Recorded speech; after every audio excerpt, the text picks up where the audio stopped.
প্রতিদিনের মতো দুপুরে রান্না বান্না নিয়ে চলে এসেছি। আজকে কি রান্না করব সেটাই তোমাদের সঙ্গে শেয়ার করছি। আজকে দ্বিতীয় রোজায় কি রান্না করলাম, কি ইফতার করলাম সেটাই তোমাদের সাথে শেয়ার করছি। প্রথমে আমি এই যে আলুগুলো পরিষ্কার করে কেটে বেছে নিয়েছি। আস্তে আস্তে আলুই নিয়েছি, যেহেতু ছোট ছোট দেশি আলু, আর এই আলুর স্বাদ কিন্তু অনেক ভালো।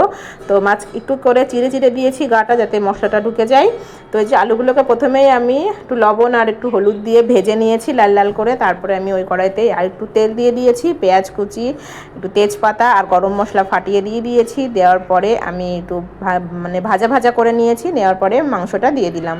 মাংসটা দেওয়ার পরে একটু নাড়াচাড়া করেই লবণ, হলুদ আর লঙ্কা গুঁড়ো দিয়ে দিলাম। দেওয়ার পরে আবারও একটু নাড়াচাড়া করে নিলাম। নিয়ে এই যে পানি ছেড়ে দিয়েছে, তখনই আমি আলুগুলোকে দিয়ে দেবো, যেহেতু আস্তে আস্তে আলু সিদ্ধ হতে একটু সময় নেবে।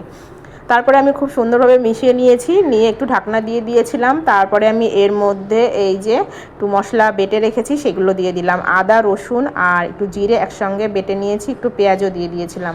দিয়ে সুন্দরভাবে একটা মশলা বেটে তৈরি করে নিয়েছিলাম, নিয়ে এর মধ্যে দিয়ে দিলাম। দেওয়ার পরে এবার আমি আরও সুন্দরভাবে একেবারে কষা কষা করে কষিয়ে নেব।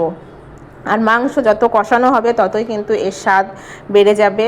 তো এই যে সুন্দরভাবে কালারটাও কিন্তু চেঞ্জ হয়ে এসেছে। এবার একেবারে কষিয়ে নেব, যাতে তেল ছেড়া পর্যন্ত। তেল ছেড়ে দিলে আমি তারপরে এর মধ্যে একটু ঝোল দিয়ে দেব। তো এই যে সুন্দরভাবে কষিয়ে নিচ্ছি একেবারে শুকনো শুকনো করে তেল ওঠা পর্যন্ত। এই যে আমার কষানো হয়ে গেছে। তারপরে আমি উপর থেকে একটু পানি দিয়ে দিলাম ঝোলের জন্য।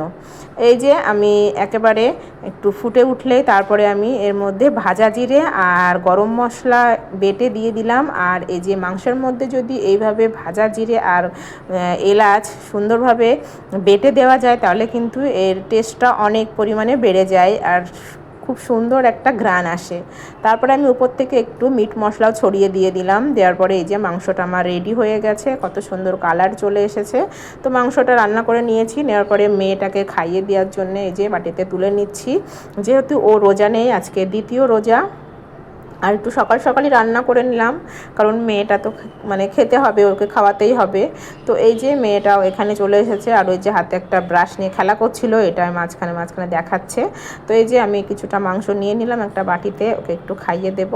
দেওয়ার পরে আমার দুপুরে এই যে ভাত বেড়ে নিয়েছি। আমার হাজব্যান্ড, ওরও শরীরটা খারাপ, তাই আজকে রোজাটাও নেই।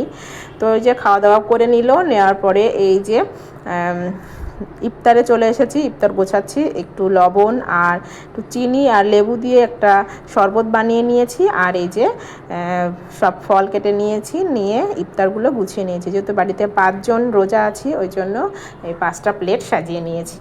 তো এই যে আমি ইফতারগুলোকে সুন্দরভাবে সাজিয়ে নিয়েছি। নেওয়ার পরে ঘরে নিয়ে চলে এসেছি ইফতার করার জন্য। আমি আর আমার ছেলেটা রোজা আছি। তো যে 2টো প্লেট নিয়েছি, আর একটু দই ছিল, ও একটু দইও বের করে নিয়ে নিল। তো এই যে 3 জন মিলেই এখন ইফতারটা করে নেব। আর মেয়েটা যেহেতু ছোটো, তো ইফতার করবে আমাদের